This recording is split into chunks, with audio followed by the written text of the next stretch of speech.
नमस्कार दोस्तों, मैं राकेश कुमार स्वागत करता हूं आपके अपने यूट्यूब चैनल टारगेट राकेश में। दोस्तों, आज हम लोग बायोलॉजी का इंपॉर्टेंट टॉपिक मानव रक्त लेके आए हैं।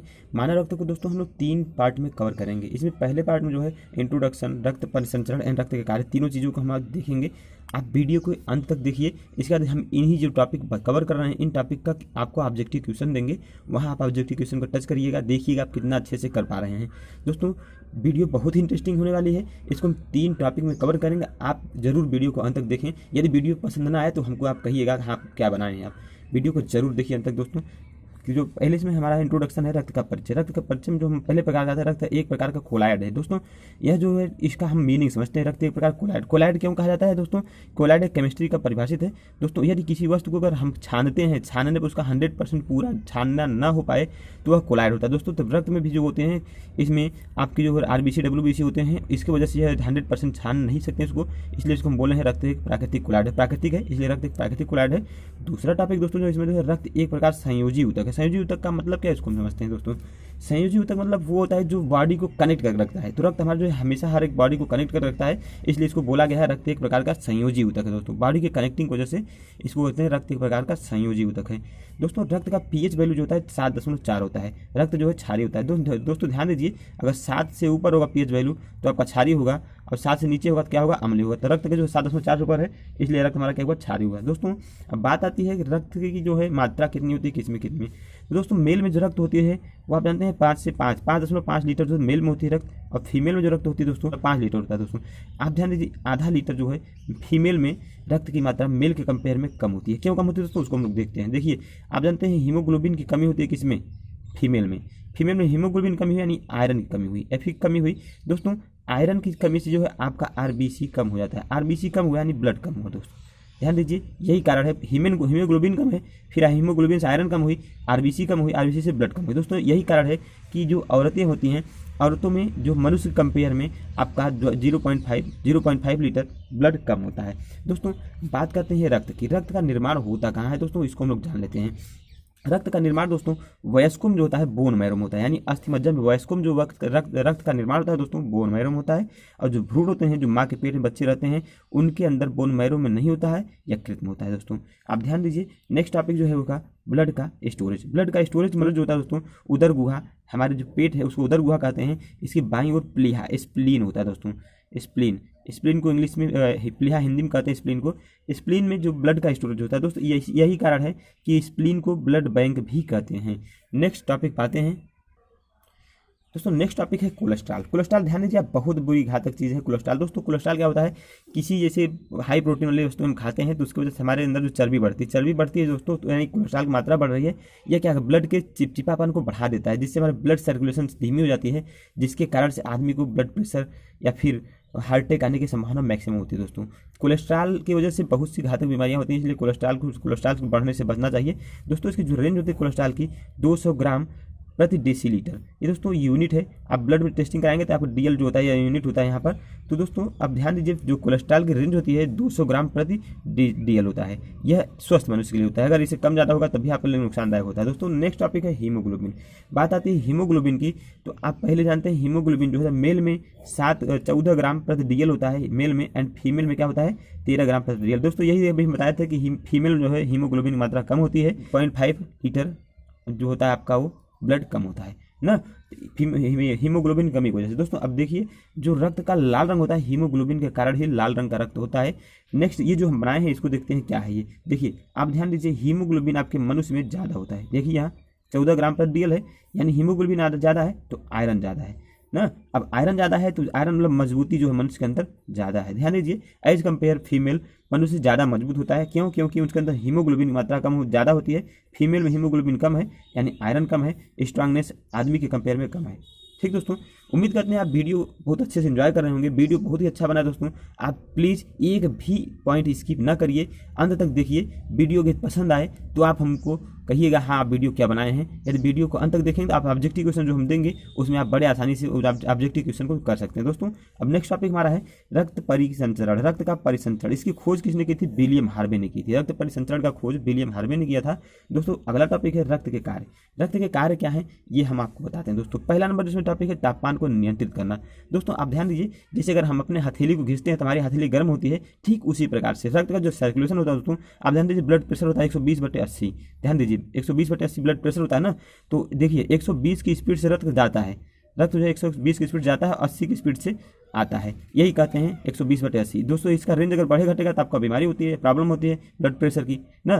तो ध्यान दीजिए यही कारण है कि ब्लड के तापमान को नियंत्रित करता है। जो हमारे टेम्परेचर होते हैं, टेम्परेचर आपका 37 डिग्री बना रहता है। ब्लड प्रेशर लगातार आपके शरीर में चल रही है, जिसकी वजह से हमारे उसमें जो 37 डिग्री बनी रहती है। नेक्स्ट वो है दोस्तों, वो है आपका पोषक पदार्थों का परिसंचरण। पोषक पदार्थों का परिसंचरण क्या होता है इसको हम लोग समझते हैं दोस्तों। जैसे ध्यान दीजिए अगर हम बीमार पड़ गए हैं, अगर बीमार पड़ गए हैं तो हमारे अंदर जो अगर हम दवा खा रहे हैं या फिर कोई प्रोटीन कोई चीज़ें खा रहे हैं तो ब्लड में उसका सर्कुलेशन पूरा लेकर घूमता रहता है। परिसंचरण मतलब उसको ब्लड अपने शरीर में लेकर घूमता है, हर कोशिकाओं तक उसका जो पहुंचा देता है। जैसे दवा कोई खाएं हर कोशिकाओं तक उसको पहुंचा देता है, यही पोषक पदार्थों का परिसंचरण। मीनिंग्स यही है दोस्तों। गैसों का परिवहन, इसकी मीनिंग्स का मतलब समझते हैं दोस्तों। आप जानते हैं हमारे शरीर के लिए ऑक्सीजन आवश्यक है और कार्बन डाइऑक्साइड बाहर आना जरूरी होता है दोस्तों। तो आप ध्यान दीजिए हीमोग्लोबिन का मेन कार्य जो होता है, यहाँ हीमोग्लोबिन का कार्य होता है दोस्तों। हीमोग्लोबिन जो होता है आपका वो कार्बन डाइऑक्साइड और ऑक्सीजन से बहुत अच्छी तरह से अपक्रिया करती है। ये जो हीमोग्लोबिन होता है गैसों का परिवहन कराने में बहुत सहायक करता है। CO2 को जो है बाहर ले आता है, CO2 को बाहर ले जाता है एंड ऑक्सीजन को अंदर ले जाता है। ध्यान दीजिए CO2 को बाहर ले जाता है और ऑक्सीजन को अंदर जो है ले जाता है, यही है गैसों का परिवहन। देखो नेक्स्ट टॉपिक है दोस्तों उत्सर्जित पदार्थों का परिवहन। जो कार्य करता है रक्त उत्सर्जित पदार्थों का परिवहन।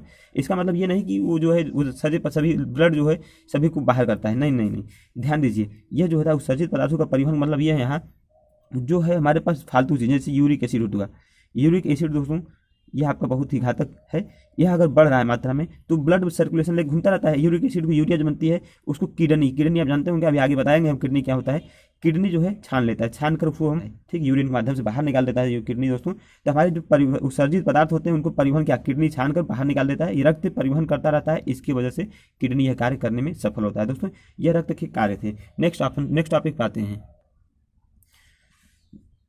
तो दोस्तों नेक्स्ट टॉपिक जो आपका है वो है रक्त। रक्त कितने प्रकार का होता है उसको हम देखते हैं। रक्त को 2 भागों में विभक्त किया गया है, प्लाज्मा एंड रुधिराण। दोस्तों आप ध्यान दीजिए प्लाज्मा जो होता है रक्त के अकेले 60% भाग जो होता है प्लाज्मा होता है दोस्तों। उससे प्लाज्मा का कलर का गाढ़ा पीला होता है, गाढ़ा पीला। ध्यान दीजिए गाढ़ा पीला कलर होता है प्लाज्मा का। और रुधिराण जो होता है रक्त में 40% होता है दोस्तों। अब प्लाज्मा में फाइब्रिनोजिन प्रोटीन होती है और प्रोथ्रोम्बिन प्रोटीन होती है, 2 प्रोटीन होती है दोस्तों।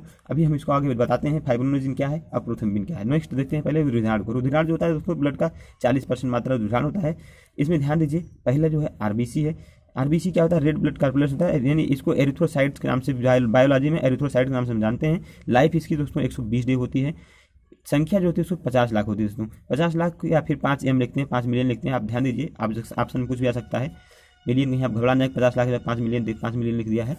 तो नेक्स्ट जो है आपका WBC दोस्तों वाइट ब्लड कॉर्पुलेंस। इसको ल्यूकोसाइट संख्या इसकी जो होती है 10,000 होती है। लाइफ जो होती है 4 डे। दोस्तों अभी इसका हम आगे डिस्कस कर बहुत अच्छे से करेंगे, पहले यहाँ कैटेगराइज किए उसको देखते हैं। आप थोड़ा सा वीडियो इसको अपना करिए, बहुत ही अच्छे ढंग से देखिएगा। प्लेटलेट्स क्या होता है दोस्तों? थ्रोम्बोसाइट। प्लेटलेट्स को थ्रोम्बोसाइट कहते हैं। इसकी संख्या क्या होती है? तुम्हारे पास 2 लाख होती है। लाइफ इसकी जो 7 डेज होती है। ठीक दोस्तों ध्यान दीजिए अभी जो हम प्लाज्मा बताएं उसको देखते हैं। प्लाज्मा है दोस्तों, यदि प्लाज्मा है, प्लाज्मा में से अगर प्रोथ्रोम्बिन फाइब्रिनोजिन प्रोटीन निकाल देते हैं तो वो सीरम कहलाता है। क्या कहलाता है दोस्तों? सीरम कहलाता है। ध्यान दीजिए आप जो ब्लड टेस्टिंग कराने जाते हैं, ब्लड टेस्टिंग में जो है आपका वही प्रोथ्रोम्बिन फाइब्रिनोजिन निकाल देते हैं। फाइब्रिनोजिन निकालने के बाद वो सीरम बन जाता है। प्लाज्मा में से आपको फाइब्रिनोजिन माइनस करने के बाद क्या सीरम बना। सीरम की जो टेस्टिंग की जाती है, आपको क्वेश्चन पूछा जाता है दोस्तों, सीरम जो होता है इसकी टेस्टिंग सीरम से की जाती है। नेक्स्ट क्वेश्चन जो बनता है दोस्तों, यहाँ देखिए क्वेश्चन बनता है कि जो रक्त के रुधिराण में सबसे अधिक मात्रा किसकी पाई जाती है? तो लोग ऑप्शन वहाँ दे दिया गया। पहला ऑप्शन रहेगा प्लाज्मा, दूसरा रहेगा RBC, तीसरा रहेगा WBC, चौथा रहेगा जो है आपका प्लेटलेट्स। प्लेटलेट्स जो होगा दोस्तों, इसमें ध्यान दीजिए ऑप्शन आपके सामने चारों रखे गए हैं, तुरंत आप टिक मार के आ जाएंगे प्लाज्मा। चूंकि यहाँ देखिए कहा गया है रक्त के रुधिराण में, कहा गया किस में कहा गया है, रक्त के रुधिराण में, रक्त में नहीं कहा गया है। ये अगर रक्त की बात करेगा तब प्लाज्माधिक होगा। रक्त के रुधिराण में जो होता है दोस्तों आरबीसी की मात्रा सबसे अधिक होती है। ध्यान दीजिए 95% अकेले होती है, रक्त के रुधिराण में 95% अकेले होती है। नेक्स्ट टॉपिक पे आते हैं दोस्तों हम। दोस्तों देखते हैं आरबीसी क्या है। दोस्तों आरबीसी का आकार जो होता है गोलाकार होता है, बीच में चपटा होता है। दोस्तों ध्यान दीजिए आरबीसी का आकार जो है गोलाकार होता है, बीच में चपटा। जैसे ध्यान दीजिए आप टॉफी खाए होंगे, टॉफी होता है दोस्तों जो गोल गोल टॉफी होती है, बीच में गड्ढे रहते हैं ना, उसी सेम आकार का जो है आरबीसी आपका होता है। लाइसोसोम इसमें नहीं होती है। लाइसोसोम नहीं होते मतलब लाइसोसोम क्या करता है दोस्तों, उसको देखते हैं। देखिए लाइसोसोम में होता है जो मृत कोशिकाएं होती हैं, मतलब जो इसमें ब्लड में जो सर्कुलेशन और उनको मृत्यु होने के बाद उसको खा जाती है, लाइसोसोम खा जाती है। तो यहाँ इसमें लाइसोसोम की उपस्थिति नहीं, उसको खपत करने के लिए प्लीहा होती है। दोस्तों इसकी मृत्यु क्या होती है, प्लीहा में होती है। इसको प्लीहा को जो है आरबीसी का कब्र कहा जाता है। आरबीसी का कब्र किसको कहते हैं, प्लीहा को कहते हैं। दोस्तों इसे केंद्रक नहीं होता, केंद्रक नहीं होता है तो डीएनए एंड आरएनए की टेस्टिंग आप इससे नहीं कर सकते हैं। आपको हम केंद्रक बताएंगे, केंद्रक आरएनए डीएनए क्या कैसे टेस्टिंग किया, तो इसको आगे नेक्स्ट टॉपिक में कभी बताएंगे हम। उसका रुधिराण को देखिए, रुधिराण को जो है 95% अकेले मात्रा किसमें होती है, आरबीसी में होती है। दोस्तों आरबीसी के निर्माण की बात आती है दोस्तों, निर्माण जो है बोन मैरो में वयस्कों में होता है एंड भ्रूण में जो होता है प्लीहा एंड लीवर में होता है। आप ध्यान दीजिए वयस्कों में जो है बोन मैरो में होता है निर्माण आरबीसी की, एंड बोन मैरो के अलावा जो भ्रूण होते हैं भ्रूण में उनका प्लीहा और लीवर में होता है। नेक्स्ट टॉपिक जो है आपका डब्ल्यूबीसी। डब्ल्यूबीसी की ध्यान से देखते हैं दोस्तों हम। डब्ल्यूबीसी जो है इसकी आकार अनिश्चित होती है, यानी अमीबा आकार में डब्ल्यूबीसी का आकार होती है। दोस्तों इसमें केंद्रक होता है, केंद्रक अगर उपस्थित है तो आरएनए एंड डीएनए की टेस्टिंग इससे किया जा सकता है। हम एक दिन किसी दिन पर केंद्रक टॉपिक पर वीडियो बनाएंगे, आप ध्यान दीजिएगा। इसमें दोस्तों लाइसोसोम उपस्थित होती है। केंद्रक की जो है डब्ल्यूबीसी की मृत्यु जो होती है वो लाइसोसोम में होती है। लाइसोसोम जो है इसे भक्षण कर जाता है, यहाँ इसको इस प्लीहा में मृत्यु होने की कोई जरूरत नहीं है। दोस्तों मानव शरीर का सैनिक कहलाता है। मानव शरीर सैनिक क्यों कहलाता है, क्योंकि ये बीमारियों से लड़ने के लिए बहुत ही जरूरत होता है डब्ल्यूबीसी। डब्ल्यूबीसी के 3 भागों में कैटेगराइज किया गया दोस्तों, आप ध्यान दीजिए। डब्ल्यूबीसी को 3 भागों में कैटेगराइज किया गया है। पहला जो है एंटीबॉडी, दूसरा है लिम्फोसाइट एंड मोनोसाइट। दोस्तों एंटीबॉडी क्या करता है, जैसे मान लीजिए वर्तमान में कोरोना बीमारी चल रही है, इसकी वायरस अगर हमारे शरीर में प्रवेश करती है तो एंटीबॉडी जो दोस्तों वो पहचान करती है। यह पहचान करके सिग्नल ट्रांसमिट करेगा लिम्फोसाइट को। लिम्फोसाइट भैया कोरोना वायरस आ गया है, आप इनको देखिए। लिम्फोसाइट क्या करता है, अगर लिम्फोसाइट मजबूत है तो उस वायरस को मार डालेगा, वायरस या बीमारी को मार देता है। मारता कौन है बीमारी को, लिम्फोसाइट मारता है। दोस्तों अब जब ध्यान दीजिए वो मर गया है तो ब्लड सर्कुलेशन घूमता रहेगा, यह भी नुकसानदायक है। तो लिम्फोसाइट मार देने के बाद सिग्नल दे देगा, भैया जी मोनोसाइट हमने कोरोना को मार दिया है, आप इनको खा जाइए। तो ये जो है बीमारियों को भक्षण करता है। भक्षण मतलब खाता है, लिम्फोसाइट मोनोसाइट भक्षण का मतलब खाता है, बीमारियों को खा जाता है कौन, मोनोसाइट। सबसे बड़ा आकार का होता है दोस्तों, इनमें तीनों में सबसे बड़ा आकार किसका होता है, मोनोसाइट का होता है। ध्यान दीजिए मोनोसाइट बीमारियों को भक्षण करता है। दोस्तों ध्यान दीजिए जो आपका एचआईवी बीमारी है, एचआईवी बीमारी, ध्यान दीजिए एचआईवी बीमारी में लिम्फोसाइट ही भैया खत्म हो जाते हैं। अब ध्यान दीजिए एंटीबॉडी, एचआईवी वायरस प्रवेश किया आपके शरीर में, एंटीबॉडी पहचान लिया। अब पहचानने के बाद लिम्फोसाइट सिग्नल देगा, लिम्फोसाइट भैया उठिए, इनको खा जाइए। तो लिम्फोसाइट पहले मर गया है, अब क्या करेंगे, एचआईवी तो हावी हो गया भाइयों, कैंसर भी हावी, लिम्फोसाइट कैंसर में भी लिम्फोसाइट मर जाता है। इस वजह से आप ध्यान दीजिए लिम्फोसाइट आपका जो है बीमारियों को मारता है, बीमारियों को मारने वाला लिम्फोसाइट है, एंटीबॉडी पहचान करता है, मोनोसाइट जो है बीमारियों को भक्षण करता है। नेक्स्ट टॉपिक पे आते हैं दोस्तों। नेक्स्ट टॉपिक है प्लेटलेट्स दोस्तों, रक्त बिंबाणु। प्लेटलेट्स को या फिर थ्रोम्बोसाइट भी कहते हैं। दोस्तों इसका आकार उत्तल लेंस जैसा होता है, केंद्रक इसमें नहीं होता है, अर्थात आरएनए एंड डीएनए की टेस्टिंग हम इससे नहीं कर पाएंगे, डीएनए की टेस्टिंग हम इससे नहीं कर पाएंगे। शक्ति प्रदान करता है दोस्तों, शक्ति प्रदान करता है। एंड डेंगू ज्वर जो होता है प्लेटलेट्स को प्रभावित करता है, जो इसकी मात्रा होती है आप जानते हैं 2 लाख की मात्रा होनी चाहिए एक स्वस्थ मनुष्य में। यह डेंगू ज्वर से प्रभावित होता है, प्लेटलेट्स बढ़ जाती है। प्लेटलेट्स बढ़ाने की तरीका जो दोस्तों, सबसे अधिक मात्रा में फल खाइए आप, फ्रूट्स जो है फल आप अधिक मात्रा में खाइए, लेकिन इंडिया में गरीबी है, फल कहाँ खा पाएंगे लोग। तो जब देखते होंगे आप प्लेटलेट्स घटता है तो लोग वो बहुत से आयुर्वेद ट्रीटमेंट करने के चक्कर पड़ते हैं, जल्दी से जल्दी प्लेटलेट्स बढ़ जाए। उसमें आपका आयुर्वेद में सबसे अच्छा गिलोय होता है दोस्तों। उसके बाद आपका जो है ये होता है पपीता के माध्यम से हम प्लेटलेट्स को बढ़ा सकते हैं दोस्तों, प्लेटलेट्स बढ़ा सकते हैं। नेक्स्ट अब दोस्तों मेरा पार्ट 1 कंप्लीट हुआ। पार्ट 2 में हम जो देखेंगे वीडियो में दोस्तों, उसमें हम लोग ब्लड की जो थक्का कैसे बनता है उसको हम पार्ट 2 में देखेंगे। दोस्तों उम्मीद करते हैं वीडियो आपको बहुत ही अच्छा लगा है। अब इसके बाद हम जो ऑब्जेक्टिव क्वेश्चन दे रहे हैं आप उनको देखिए और अच्छे से ऑब्जेक्टिव क्वेश्चन को सॉल्व करिए। नेक्स्ट अगला सर, तो फ्रेंड्स आपके स्क्रीन पर पहला क्वेश्चन है, महिलाओं में पुरुष की अपेक्षा आधा लीटर रक्त क्यों कम होता है। ऑप्शन है हीमोग्लोबिन के कारण, रक्त परिवहन कम होने के कारण, प्लाज्मा के कारण, इनमें से कोई नहीं। दोस्तों आप अगर उस वीडियो को पूरा देखे हैं तो ऑप्शन नंबर ए आपको राइट आंसर दिख रहा होगा। हीमोग्लोबिन की कमी के कारण जो है महिलाओं में जो रक्त की कमी होती है, आधा लीटर हीमोग्लोबिन कमी के कारण हो रहा था। Option number A right answer. Next question चलते हैं दोस्तों हम। नेक्स्ट क्वेश्चन आपका है वयस्कों में रक्त का निर्माण कहाँ होता है? ऑप्शन है अस्थिमज्जा, लीवर, पेट एंड अग्नाशय। दोस्तों आप जानते हैं वयस्कों में रक्त का निर्माण आपका अस्थिमज्जा में होता है। Option number A right answer. And B जो है ये भ्रूण में है। भ्रूण में जो रक्त का निर्माण होता है वो लीवर में होता है दोस्तों। नेक्स्ट बात करते हैं दोस्तों, रक्त में सबसे अधिक मात्रा किसकी होती है? रक्त में सबसे अधिक मात्रा किसकी होती है? ऑप्शन है प्लाज्मा, आरबीसी और डब्ल्यूबीसी की एंड प्लेटलेट्स की। दोस्तों बात किया है रक्त में सबसे अधिक मात्रा किसकी होती है, तो ध्यान दीजिए अब रक्त में पूछा है, option number is right answer plasma. रक्त में सबसे अधिक मात्रा किसकी? प्लाज्मा की होती है दोस्तों। नेक्स्ट क्वेश्चन बात करते हैं आरबीसी का कब्र किसे कहते हैं? दोस्तों आरबीसी का कब्र किसे कहते हैं? ध्यान दीजिए आरबीसी में जो होता है केंद्रक नहीं होता है दोस्तों। आरबीसी में केंद्रक नहीं होता, उसके बाद क्या नहीं होता है? लाइसोसोम नहीं होता। लाइसोसोम काम क्या करता है दोस्तों? आप जानते हैं जो जीवाणु को मारने वाले खाने का काम करता है लाइसोसोम।